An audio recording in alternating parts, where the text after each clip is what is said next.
Nobody in that room was prepared for what was about to unfold. The cameras were already rolling.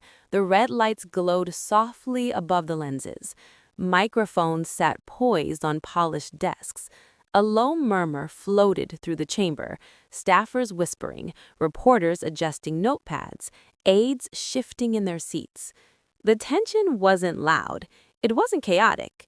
It was heavy. The kind of tension that sits in the air like static before lightning strikes. And then Donald Trump walked in, confident, relaxed, smiling. He moved the way he always had, like someone who believed he understood the script before anyone else even knew there was one. His posture radiated certainty. His expression carried that familiar blend of amusement and defiance. He had been in rooms like this countless times. He had faced critics. He had sparred with journalists. He had brushed off opponents. And in his mind, he had walked out victorious more often than not.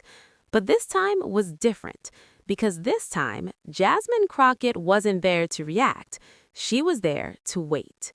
The exchange began the way so many political showdowns begin, with subtle jabs, rhetorical flourishes, and carefully placed remarks. Trump did what he often does best. He talked big. He spoke in bold strokes. He projected strength. He reminded the room and anyone watching at home that he had succeeded where others had failed. And then, almost casually, he did what he has done for years. He brought up his IQ. "I have one of the highest IQs," he said with that well-practiced grin.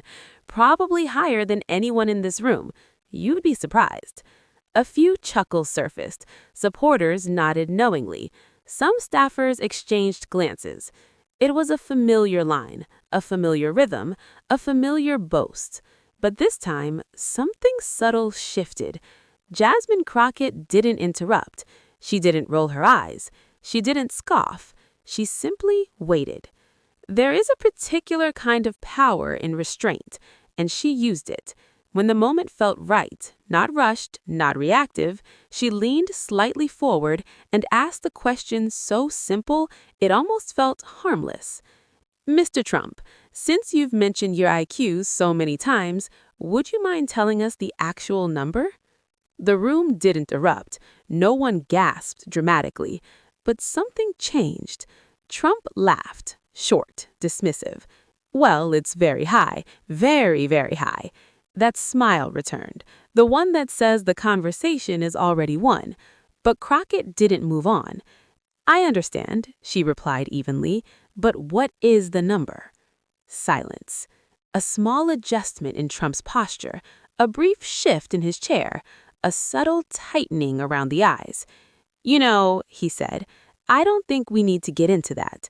And that was the moment the atmosphere shifted from casual exchange to something sharper. Because this was no longer about humor. It was about precision. Crockett reached calmly for a folder, not thick, not dramatic, just a slim file, the kind that doesn't look powerful until it is. She spoke without raising her voice. "You've publicly challenged others to IQ tests. You've questioned the intelligence of your opponents. You've claimed you would score higher than most elected officials." A pause. "So I think it's fair to clarify." The word clarify hung in the air like a blade suspended mid-fall. Trump leaned back. "This is ridiculous," he said. "Everyone knows I'm smart. I built an empire." But Crockett wasn't debating business history. She wasn't critiquing policy. She wasn't attacking personal success. She stayed exactly where she intended to stay. "You said your IQ is extremely high, higher than President Obama's, higher than many of your critics." Another pause. "So, what is it?" The silence stretched longer this time. It wasn't just quiet, it was attentive. Crockett pulled out a printed page. Now every eye in the room fixed on that paper. Trump's expression tightened. "You don't have anything," he said quickly. "That's fake. Probably fake." She hadn't even read it yet. She looked directly at him. "Are you saying this is inaccurate? If it is, please correct it." And for the first time in the exchange, there was hesitation. Not anger, not volume. hesitation. She glanced down. This document references a cognitive assessment discussed during your presidency. Measured tone, controlled pace. It does not list an official IQ score. A pause. And according to medical professionals at the time, no formal IQ test was publicly recorded. She looked up. So when you repeatedly claim you have one of the highest IQs, what exactly are you referring to? That question landed harder than any insult ever could, because it wasn't about intelligence anymore. It was about credibility. Trump shifted again. I don't have to prove anything to you. But that was precisely the point. For years, the claim had been used as a rhetorical weapon, a shorthand argument, a way to dismiss critics without engaging them, a number that was never actually presented, only implied. And now, live on camera, someone had calmly asked for proof, and there wasn't any. The reporters stopped typing. They weren't chasing quotes anymore. They were watching. Crockett didn't raise her tone. She didn't accuse. She didn't scoff.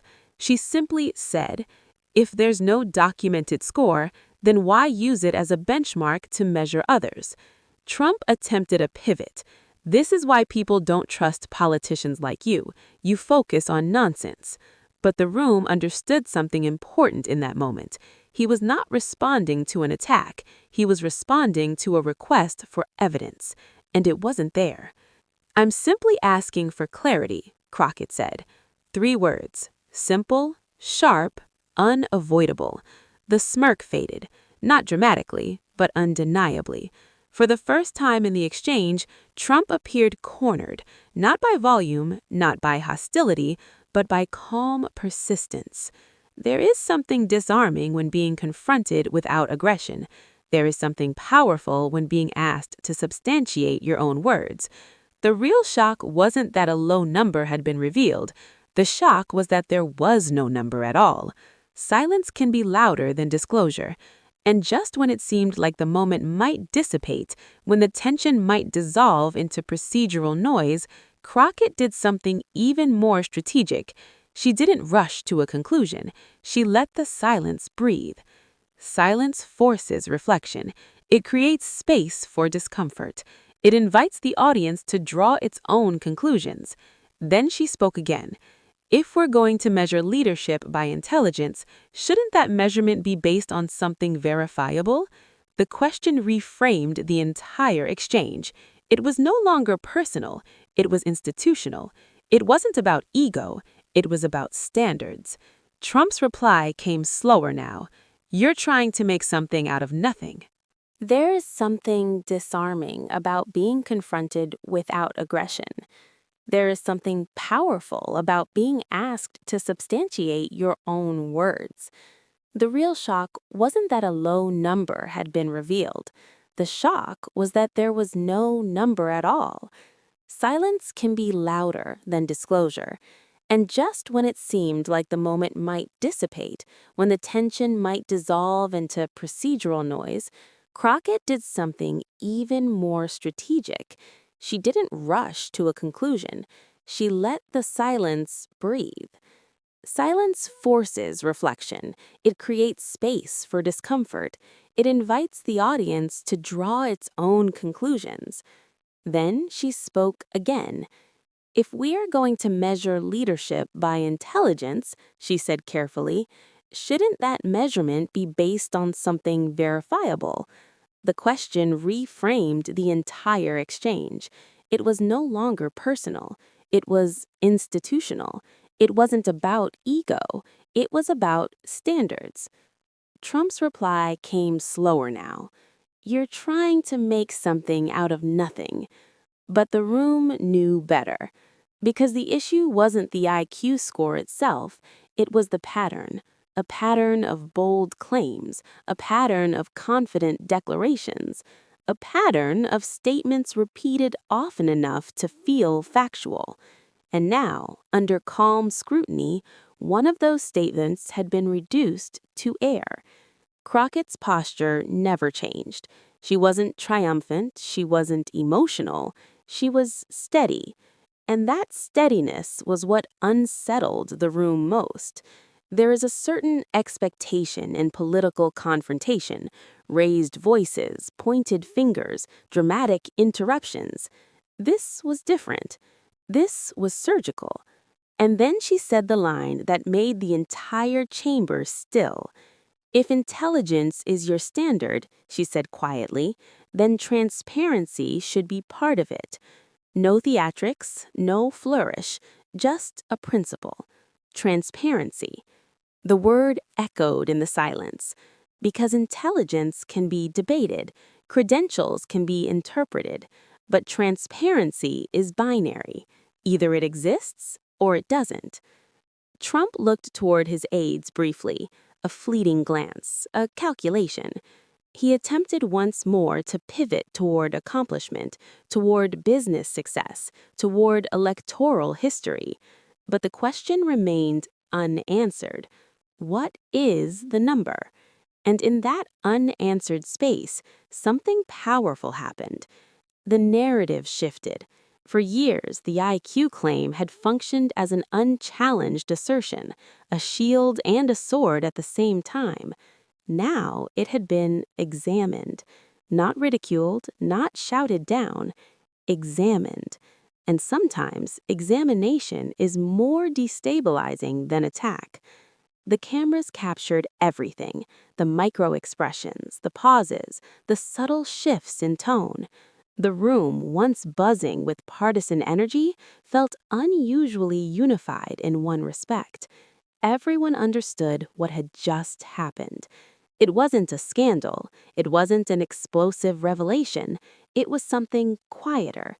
An exposure of ambiguity, a spotlight on assumption, a reminder that repetition is not verification. Crockett closed the folder gently. She didn't declare victory, she didn't summarize. She allowed the moment to stand on its own. Because sometimes the most effective argument is the one that requires no embellishment.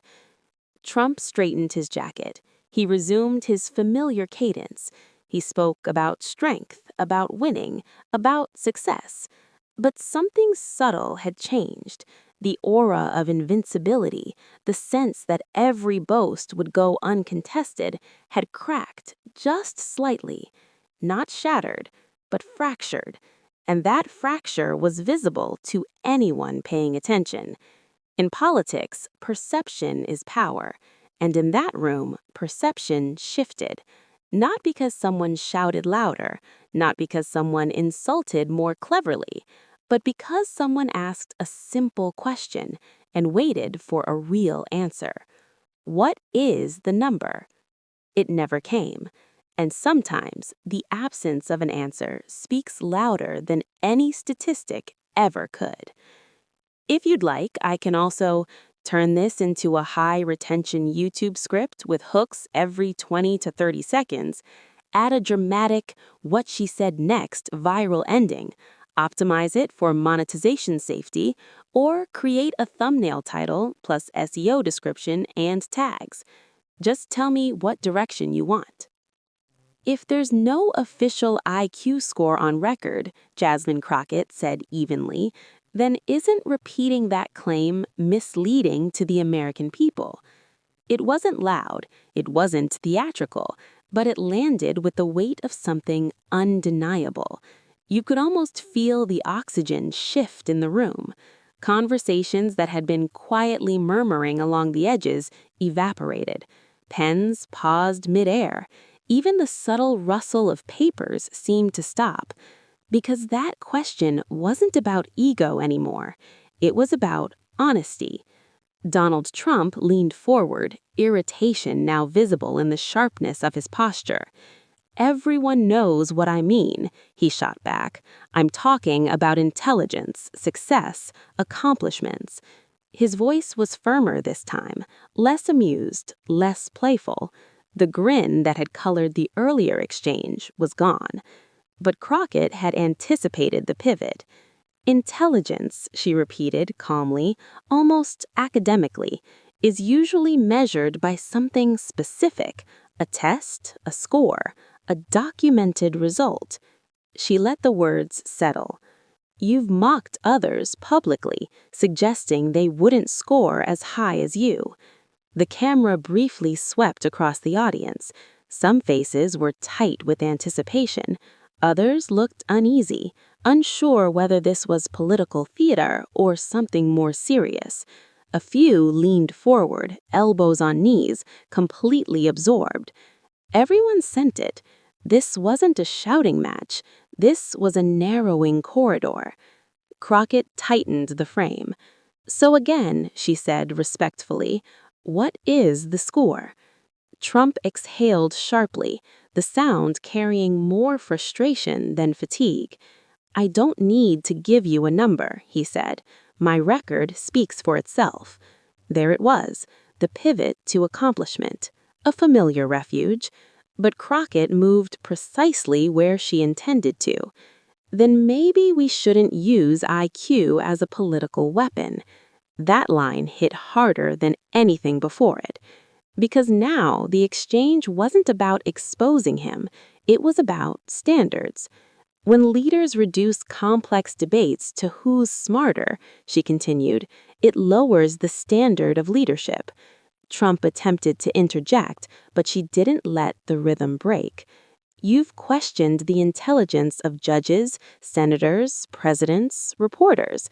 Her voice remained level, not accusatory, just factual. "But today, when asked for something concrete, you say it doesn't matter." And there it was, the contradiction, hanging in the air like a spotlight. Trump's tone sharpened. "This is a trap question." Crockett nodded slightly, acknowledging the frustration without conceding anything. "It's actually your question," she replied quietly. "You introduced IQ into political debate years ago." That was the turning point, because she wasn't accusing, she was reflecting. For years at rallies and interviews, Trump had described opponents as low IQ. He had implied superiority. He had woven intelligence into branding. It wasn't a one-off comment. It was part of the persona. And now that persona was being examined in real time. "You're trying to embarrass me," he said. "No," Crockett answered quietly. "I'm trying to understand you." The room stilled. That line didn't sound like an attack. It sounded like a mirror. Trump glanced briefly toward the moderators, as though expecting someone to interrupt, redirect, dissolve the tension. No one did. The silence remained intact. The spotlight stayed exactly where it was. Crockett glanced back at the paper in her hand. "There's also something else," she said. And just like that, the atmosphere tightened again, because whatever something else was, she had held it back deliberately. She didn't read from the page this time. She spoke directly. "Multiple times when challenged to take a public IQ test alongside critics, you declined." Trump cut in quickly, "Because it's childish." Crockett tilted her head slightly. "Is it? Or is it risky?" The question lingered longer than any raised voice could have. Trump's jaw tightened, the irritation no longer subtle. It sat plainly across his expression. "This is political nonsense," he said. "I have nothing to prove." And yet the entire exchange... "If it's nonsense," she replied, "why bring it up repeatedly over the years?" Silence again. A different kind this time. Less curiosity, more pressure. Trump shifted in his seat. "You people focus on trivial things," he said. "The country has real issues." "Agreed," Crockett answered immediately, "which is exactly why credibility matters." That word again, credibility. It had become the invisible thread tying the entire exchange together. "You've used IQ as shorthand to dismiss critics," she continued. "But if there's no measurable score, then it becomes symbolic rather than factual." Trump shook his head. "Everybody knows I'm intelligent," he insisted. "You don't build what I built without being intelligent." And intelligence, Crockett replied gently, can be demonstrated in many ways. Another pause. But it shouldn't be exaggerated. That word, exaggerated, didn't accuse directly, but it implied distortion. The cameras zoomed slightly closer. Viewers at home could likely see the subtle changes in Trump's expression, the tightening around the mouth, the narrowed eyes. He wasn't being shouted down. He wasn't being cornered by aggression.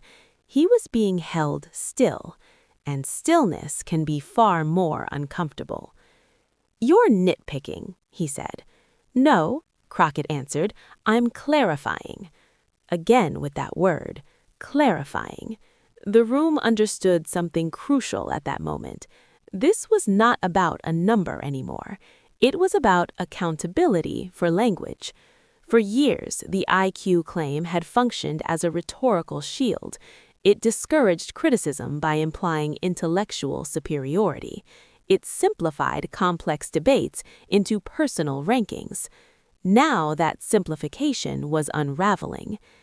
If leaders rely on unverifiable claims, Crockett continued, it sets a precedent. For what? Trump snapped. For politics based on assertion instead of evidence. There was no applause, no dramatic gasp, but the tension had crystallized. Trump leaned back, crossing his arms briefly before uncrossing them again.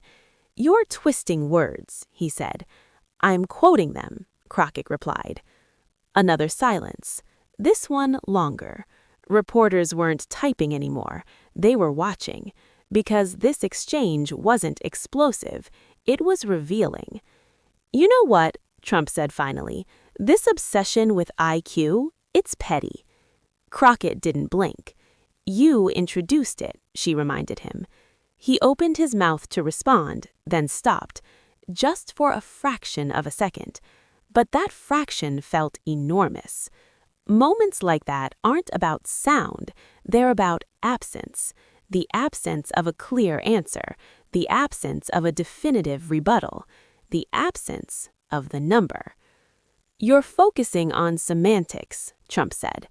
"Language matters," Crockett replied, "especially when it shapes public perception." Another measured breath. If intelligence is part of your political argument, then transparency strengthens it. Avoiding specifics weakens it. The simplicity of that logic made it difficult to dismiss. Trump's irritation had shifted from defensive to dismissive. "This is beneath me," he said. Crockett's expression remained composed. "Then perhaps," she replied softly, "it should never have been elevated in the first place." That line hung there, sharp, clean, controlled. The audience seemed frozen between fascination and disbelief. No one had raised their voice. No one had pounded a desk. And yet the exchange felt seismic. Because what was unraveling wasn't policy. It was narrative. Trump's branding had always relied on certainty, on dominance, on the projection of superiority. But projection without documentation is fragile under scrutiny. "You think people care about this?" he asked. "I think people care about consistency," Crockett answered. Another pause. "You've built an image around intellectual dominance.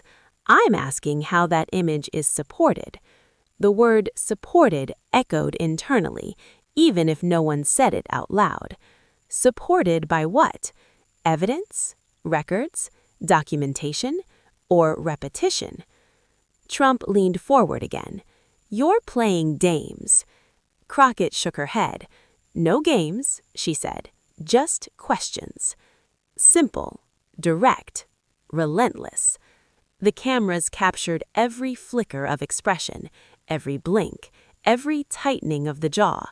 And in that sustained scrutiny, something became unmistakable. The power dynamic had shifted, not dramatically, not explosively, but perceptibly. Because when someone refuses to be rattled, the spotlight grows brighter on the person who is. Trump attempted one final pivot. "I've passed every cognitive test," he said. "That may be true," Crockett acknowledged, "but cognitive assessments are not IQ scores." Precision again. Careful distinction. "You're splitting hairs," he insisted. "No, I'm separating categories." That line landed quietly, but it reinforced something fundamental. Claims require definitions. Definitions require boundaries, and boundaries require honesty. The tension had moved beyond irritation now. It was something else. Discomfort. Because for the first time in the exchange, Trump wasn't sparring. He was defending. And defense requires footing. Footing requires facts. The room felt smaller, the air heavier, and still the central question remained unanswered. What is the number? Or does it exist at all? Crockett didn't push further. She didn't need to. Sometimes the absence of repetition is stronger than repetition itself. She allowed the silence to do the work, allowed the cameras to linger, allowed the audience, both in the room and at home, to process what had unfolded. The jaw tightening, the deflections, the pivots, the refusal to provide specificity. And in that stillness, a subtle realization settled across the chamber. The debate was never about intelligence. It was about integrity in language. Trump straightened slightly, regaining composure. "This line of questioning is over," he said firmly. Crockett nodded. "That's your choice," she replied. Another quiet beat. But leadership isn't just about strength. It's about clarity. The word clarity returned one last time, not as a weapon, not as an insult, but as a standard. And in that moment, the room understood something undeniable. The most powerful part of the exchange wasn't a revelation. It wasn't a document. It wasn't even an accusation. It was the silence where an answer should have been. And sometimes that silence says everything. "You don't get to question my intelligence," he said, the frustration no longer hidden behind humor or bravado. "I'm not questioning it," Jasmine Crockett replied evenly. "I'm questioning the repeated claim." That distinction mattered.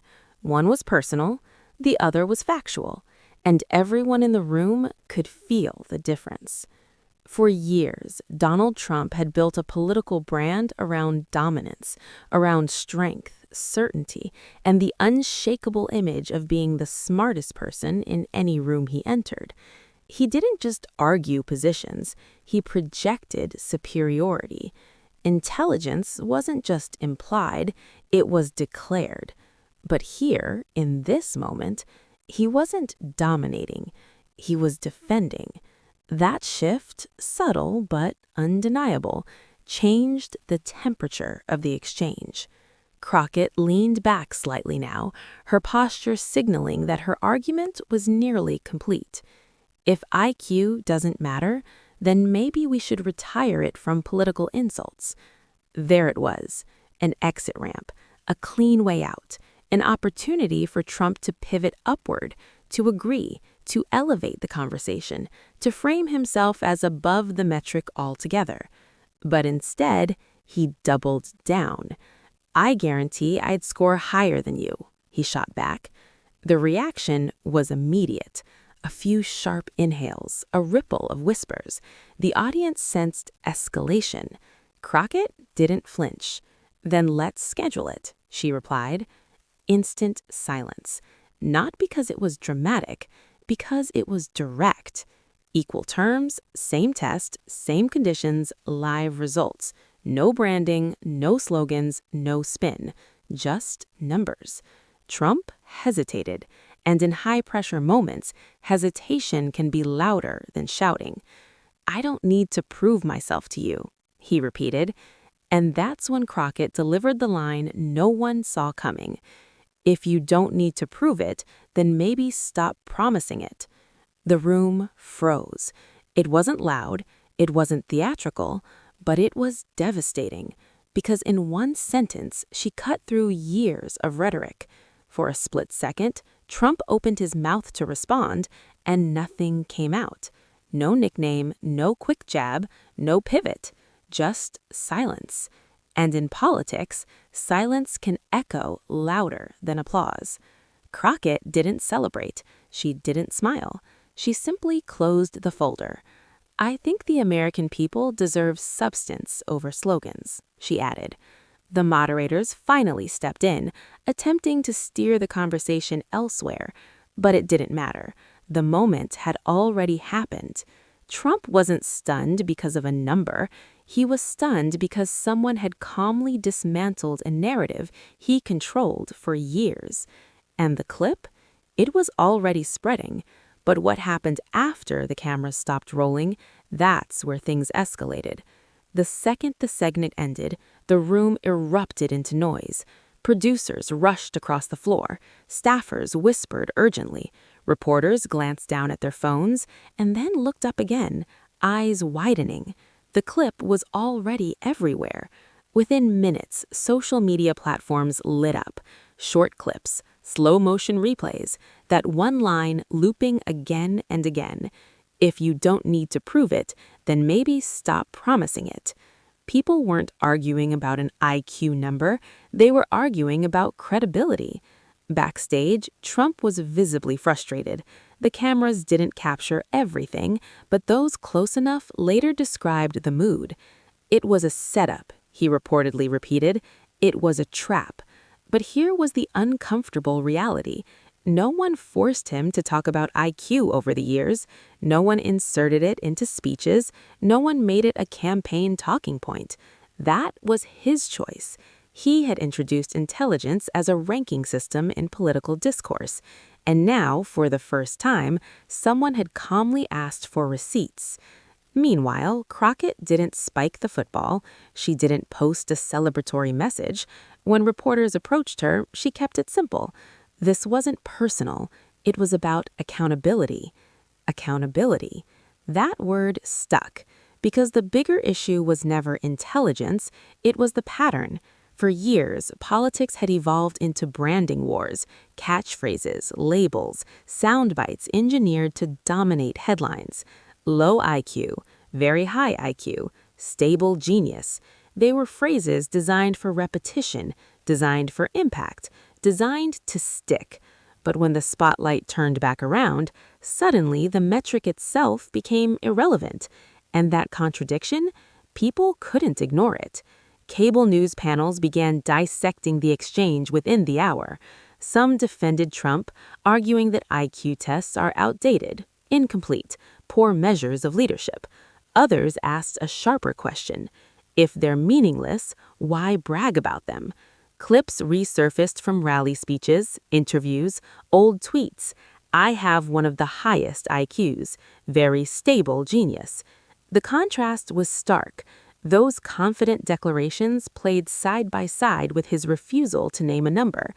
Even some longtime supporters looked uncomfortable.